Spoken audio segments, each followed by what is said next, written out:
नमस्कार, बहुत बहुत स्वागत है आपका नेशनल मीडिया 24x7 में। मैं आपके साथ हिमांग चंद।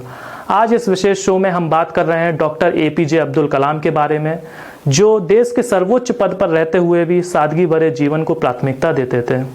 और हो सके तो आप लोग भी डॉक्टर कलाम के इस सादगी भरे जीवन से प्रेरणा लीजिए। 27 जुलाई 2015 को डॉक्टर कलाम इस दुनिया को अलविदा कह गए थे। आज उनकी इस पुण्यतिथि में हम उनके सादगी भरे जीवन से आपको मुखातिब कराएंगे।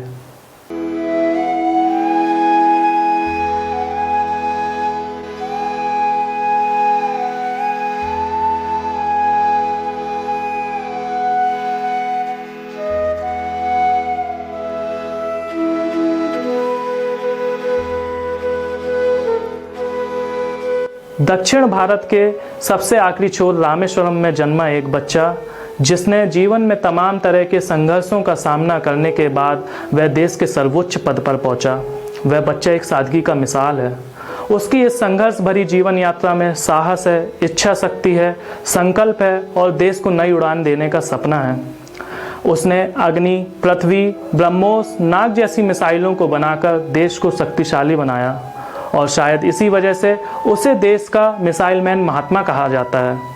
डॉक्टर कलाम कुरान पढ़ा करते थे, लेकिन उन्हें गीता और वीणा से उतना ही प्रेम था जितना उन्हें कुरान से प्रेम था। डॉक्टर कलाम बच्चों के साथ बच्चे बन जाया करते थे और खुद क्लासरूम में जाकर बच्चों को चौक से पढ़ाया करते थे।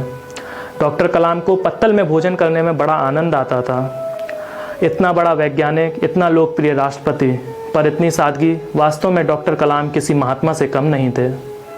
वर्ष 2002 में डॉक्टर कलाम जब भारत के राष्ट्रपति बने तो उसी वर्ष रमज़ान महीने में इफ्तार पार्टी की बात आई। डॉक्टर कलाम ने अपने सचिव से पूछा, इफ्तार पार्टी करने का मतलब क्या है और आखिर इफ्तार पार्टी में कितना खर्च आता है।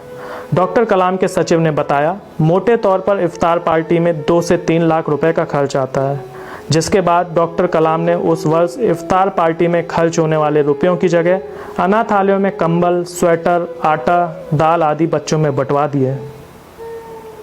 डॉक्टर कलाम की सादगी भरी बातें यही नहीं खत्म होती।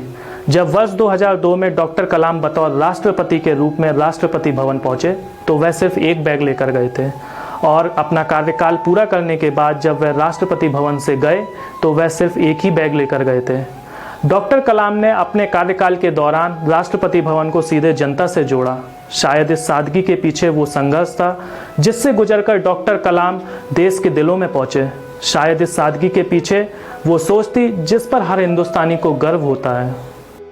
वर्ष 2006 में जब डॉक्टर कलाम भारत के राष्ट्रपति थे तब उनका परिवार रामेश्वरम से दिल्ली आया और परिवार के सभी लोग 8 दिन तक राष्ट्रपति भवन में रुके।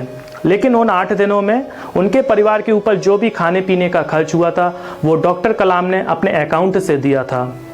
और जब उनका परिवार वापस 8 दिन बाद रामेश्वरम चला गया तब डॉक्टर कलाम ने 3.5 लाख रुपए का चेक राष्ट्रपति कार्यालय में दे दिया था। अगर हम ये चाहते हैं कि हमें याद रखा जाए तो ये तभी मुमकिन हो सकता है जब हम अपने देश की युवा पीढ़ी को समृद्ध और सुरक्षित भारत दे पाएंगे। डॉक्टर कलाम ने अपना जीवन इसी सीख पर जिया और शायद इसी वजह से डॉक्टर कलाम देश के ऐसे मिसाइल मैन बने जो लोगों के दिल में उतर जाते थे। साथ ही साथ हम अपनी युवा पीढ़ी से ये आशा करते हैं, यह उम्मीद करते हैं कि वे डॉक्टर कलाम को अपना प्रेरणा स्रोत मान करके डॉक्टर कलाम की तरह सादगी भरे जीवन शैली को प्राथमिकता देंगे।